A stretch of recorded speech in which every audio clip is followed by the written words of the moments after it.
आज के इस वीडियो में हम समझेंगे कि चेंज ऑफ कैरेक्टर क्या होता है, कैसे हम इसे मार्क कर सकते हैं और इसकी साइकोलॉजी क्या होती है, और जब चेंज ऑफ कैरेक्टर होता है तो क्या होता है। तो आज की इस वीडियो में हम ये सारी चीजें सीखने वाले हैं स्टेप बाय स्टेप। तो बने रहिए आज की वीडियो में, क्योंकि आज का वीडियो बहुत ही ज्यादा इन्फॉर्मेटिव होने वाला है। आज जो भी तुम्हारे डाउट है चोक को लेके, यानी कि चेंज ऑफ कैरेक्टर को लेके जो भी डाउट है वो सारे आज क्लियर होने वाले हैं।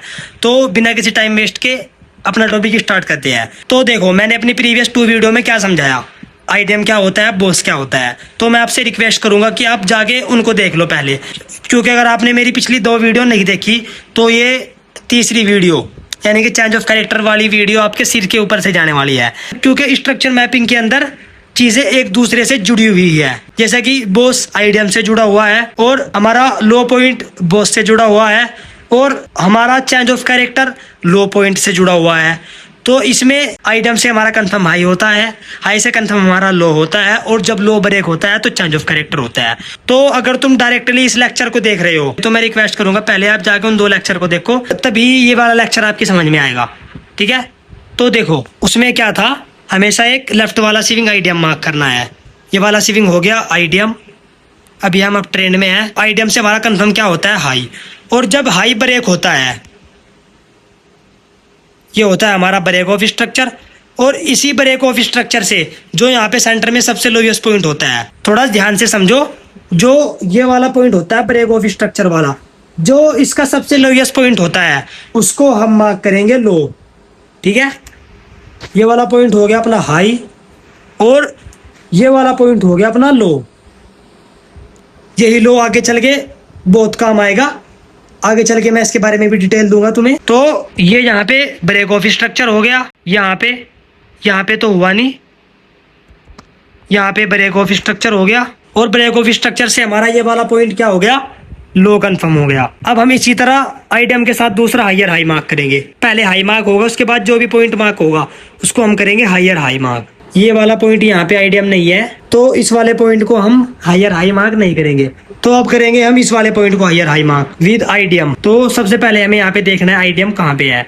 तो आईडीएम हो गया ये, और आईडीएम से हमारा कंफर्म क्या हुआ, हायर हाई, और यहाँ पे हो गया अपना higher high break. Higher high break होने से क्या हुआ, ब्रेक ऑफ स्ट्रक्चर, और जो ब्रेक ऑफ स्ट्रक्चर का सबसे लोएस्ट पॉइंट होगा उसको हम मार्क करेंगे लोअर लो। ये लोअर लो साथ के साथ में इसीलिए मार्क करके चल रहा हूँ क्योंकि बाद में चल के यही चेंज ऑफ कैरेक्टर होगा, आगे इसके बारे में भी डिटेल्स आएगी, बस अभी तुम ध्यान देते रहो। ये वाला पॉइंट होगा अपना हायर लो, ये वाला पॉइंट हुआ अपना हायर हाई, और ये वाला हुआ हायर लो। तो अब हमें देखना है नेक्स्ट हाई। नेक्स्ट हाई कौन सा है, ये है, लेकिन हमें नेक्स्ट हाई मार्क करने से पहले आईडीएम देखना होता है, तभी ये अपना स्ट्रॉन्ग हाई होगा। ये रहा यहाँ पे एक आईडीएम, आईडीएम से हमारा कंफर्म क्या हुआ, हायर हाई, और जब ये हायर हाई ब्रेक होगा इससे हमारा कंफर्म होगा हायर लो। तो अब हमें ये देखना है कि ये हायर हाई कहाँ पे ब्रेक हुआ है। मैंने यहाँ पे करी एक ट्रेंड लाइन ड्रॉ, लेकिन मेरे देखने में जो आ रहा है ये वाला पॉइंट हायर हाई कहीं पे ब्रेक नहीं हुआ है, ये वाला पॉइंट कहीं पे भी ब्रेक नहीं हुआ है। तो जब हमारे सामने ये कंडीशन हो कि हमें ये लगे कि हमारा हायर हाई कहीं पे भी ब्रेक नहीं हुआ, तो उसके बाद हमें देखना होता है अपना हायर लो, यानी कि जो हमारा पिछली बार जो हमारा हायर लो निकल के आया था हमें उसकी तरफ ध्यान देना होता है। उसमें ये देखना होता है कि क्या वो ब्रेक हुआ या नहीं। अब हम ये देखेंगे ये जो हमारा हायर लो निकल के आया था, हायर लो क्यों निकल के आया था, ये जब ये ब्रेक ऑफ स्ट्रक्चर हुआ तो इस ब्रेक ऑफ स्ट्रक्चर से हमारा ये वाला पॉइंट जहाँ पे मैंने रेड डॉट मार्क कर रखा है, ये वाला पॉइंट हमारा कंफर्म हुआ था हायर लो। तो अब हमें ये देखना है कि ये वाला पॉइंट कहीं पे ब्रेक हुआ है या नहीं। तो मैं क्या करूंगा, इससे यहाँ पे मिला के एक ट्रेंड लाइन ड्रॉ करूंगा। अब देखो ये वाला पॉइंट मेरा जो हमारा स्ट्रॉन्ग लो था वो ब्रेक हो चुका है, और इसी के ब्रेक होने को हम बोलते हैं चेंज ऑफ कैरेक्टर, यानी कि चोक।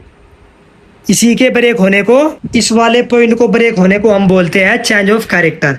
ये कहाँ पे ब्रेक हो चुका है, ये यहाँ पे इस वाले पॉइंट ने इसको ब्रेक कर दिया है, तो ये क्या हुआ हमारा चोक। तो अब हम ये समझते हैं कि चेंज ऑफ कैरेक्टर होने के बाद एक्चुअल में क्या होता है। देखो पहले हम ट्रेंड किस साइड का मार्क कर रहे थे, पहले हम कर रहे थे अप साइड का। हम किस तरह कर रहे थे, पहले आईडीएम के बाद हायर हाई, और फिर हायर लो, फिर अगेन हायर हाई, उसके बाद higher low, break of structure, यानी कि हमारा जो ट्रेंड था वो अप साइड का था, लेकिन इस चेंज ऑफ कैरेक्टर के बाद अब वो डाउन ट्रेंड हो चुका है। यानी कि जिस तरह हम पहले नीचे की साइड आईडीएम ढूंढ के ऊपर वाला हाई मार्क कर रहे थे, अब हम इसी तरह ऊपर की साइड आईडीएम ढूंढ के नीचे वाला लो मार्क करेंगे। पहले हम आईडीएम से हाई मार्क कर रहे थे, अब हमारा चेंज ऑफ कैरेक्टर होने के बाद ट्रेंड चेंज हो चुका है, तो इसलिए हम आईडीएम होने के बाद अपना लो मार्क करेंगे। तो हमें चेंज ऑफ कैरेक्टर के बाद सबसे पहले क्या करना होता है, इसी पॉइंट को लो मार्क करना होता है।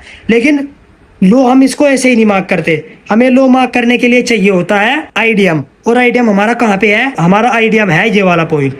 तो आईडीएम से हमारा कंफर्म क्या हुआ, अब लो। तो जब ये लो ब्रेक होगा, ये होगा हमारा break of structure. Break of structure से हमारा जो सबसे हाईएस्ट पॉइंट होगा उसको हम मार्क करेंगे हाई। फिर अगेन इस वाले पॉइंट को किया मैंने आईडीएम मार्क, आईडीएम से मेरा लोअर लो कंफर्म, और जब ये लोअर लो ब्रेक होगा फिर इससे मेरा कंफर्म क्या होगा, ब्रेक ऑफ स्ट्रक्चर। और ब्रेक ऑफ स्ट्रक्चर होने के बाद अपना ये वाला पॉइंट होगा लोअर हाई। अब ट्रेंड में हम higher high higher low mark करते हैं, और डाउन ट्रेंड में हम लोअर लो और लोअर हाई मार्क करते हैं। अब डाउन ट्रेंड में चेंज ऑफ कैरेक्टर किस तरह होगा ये भी समझते हैं हम। अब ट्रेंड का तो हमने समझ लिया, डाउन ट्रेंड का भी समझना जरूरी है। तो अभी डाउन ट्रेंड में चेंज ऑफ कैरेक्टर नहीं हुआ है, लेकिन मैं तुम्हें इसी को मार्क करके बता देता हूँ कि किस तरह चेंज ऑफ कैरेक्टर होगा। जब मार्केट यहाँ से कुछ इस तरह करके यहाँ से जाके और इस वाले पॉइंट को ब्रेक कर दे, किस वाले को, इस वाले को जाके मार्केट कुछ इस तरह यहाँ से ब्रेक कर दे, तो ये वाला पॉइंट होगा अपना चेंज ऑफ कैरेक्टर। अभी मार्केट के अंदर डाउन साइड में चेंज ऑफ कैरेक्टर नहीं हुआ, लेकिन मैं तुम्हें खुद से मार्क करके दिखा रहा हूँ कि इस तरह अगर हो मार्केट में तो यहाँ पे चेंज ऑफ कैरेक्टर हो जाएगा। और चेंज ऑफ कैरेक्टर होने के बाद क्या होता है, अगर चेंज ऑफ कैरेक्टर होता है, एग्जाम्पल मार्केट के अंदर अप ट्रेंड था और चेंज ऑफ कैरेक्टर हो गया, तो चेंज ऑफ कैरेक्टर से ये कंफर्म होता है कि हमारा ट्रेंड चेंज हो चुका है, जो पहले अप था अब वो डाउन हो चुका है। और अगर मार्केट के अंदर डाउन ट्रेंड है और चेंज ऑफ कैरेक्टर हो जाता है, तो चेंज ऑफ कैरेक्टर ये कंफर्म करता है कि मार्केट के अंदर अब ट्रेंड अप हो चुका है, यानी कि ट्रेंड चेंज हो चुका है। जो मार्केट का कैरेक्टर है अब वो चेंज हो चुका है, जो पहले डाउन साइड का था अब वो अप साइड का हो चुका है। ये साइकोलॉजी होती है चेंज ऑफ कैरेक्टर की। चेंज ऑफ कैरेक्टर ये बताता है कि ट्रेंड चेंज हो चुका है। अब मैं तुम्हारा एक और डाउट क्लियर करता हूँ। अब देखो, अगर तुमने मेरे 2 प्रीवियस वीडियो देखी होगी तो तुम्हारी समझ में आ गया होगा कि अगर आईडीएम की लिक्विडिटी स्वीप हो तो आईडीएम हो जाता है, यानी कि हमारा आईडीएम कंफर्म हो जाता है। तो हम आईडीएम से अपना लो या हाई जो भी होता है जिस ट्रेंड में हम होते हैं अपना वो मार्क कर लेते हैं। लेकिन अगर बोस स्वीप होता है, यानी कि बोस की लिक्विडिटी स्वीप होती है, बोस के अबाव कैंडल क्लोज या बिलो क्लोज नहीं होती, तो वो हमारा वैलिड ब्रेक ऑफ स्ट्रक्चर नहीं होता। तो सेम ऐसा ही होता है चेंज ऑफ कैरेक्टर में। अगर चेंज ऑफ कैरेक्टर के अंदर मार्केट आए और चेंज ऑफ कैरेक्टर वाले पॉइंट की लिक्विडिटी स्वीप करे, चेंज ऑफ कैरेक्टर वाले पॉइंट के पास मार्केट आता है, लिक्विडिटी स्वीप करता है और फिर अगेन रिवर्स हो जाता है, तो इसमें हमारा क्या होगा, चेंज ऑफ कैरेक्टर कंफर्म नहीं होगा। चेंज ऑफ कैरेक्टर कंफर्म नहीं होगा। क्यों नहीं होगा? क्योंकि चेंज ऑफ कैरेक्टर की जस्ट लिक्विडिटी स्वीप की गई है। और सेम ऐसा ही होगा ब्रेक ऑफ स्ट्रक्चर में। ब्रेक ऑफ स्ट्रक्चर की अगर लिक्विडिटी स्वीप की गई है वहां पे भी सेम ऐसा ही होगा। ब्रेक ऑफ स्ट्रक्चर और चेंज ऑफ कैरेक्टर में दोनों पॉइंट की अगर लिक्विडिटी स्वीप हो तो ये दोनों हमारे वैलिड कंफर्म नहीं होते। लेकिन अगर आईडीएम की लिक्विडिटी स्वीप हो या जस्ट आईडीएम टैब हो, कुछ भी हो, तो वो हमारा आईडीएम हो जाता है। क्योंकि आईडीएम का मतलब ही यही होता है कि रिटेलर्स को ट्रैप करना। उसका मेन मकसद यही होता है कि लिक्विडिटी स्वीप करना, रिटेलर्स को अगेंस्ट साइड में एंट्री लेने पर मजबूर करना। तो ये होता है change of character. I hope तुम्हारी समझ में आ चुका होगा कि चेंज ऑफ कैरेक्टर क्या होता है। और अगर वीडियो इन्फॉर्मेटिव लगा हो तो वीडियो को लाइक और चैनल को सब्सक्राइब करना मत भूलना, क्योंकि बहुत ज्यादा मेहनत लगती है इन चीजों में, जो चीजें मैं तुम्हें फ्री में सिखा रहा हूँ।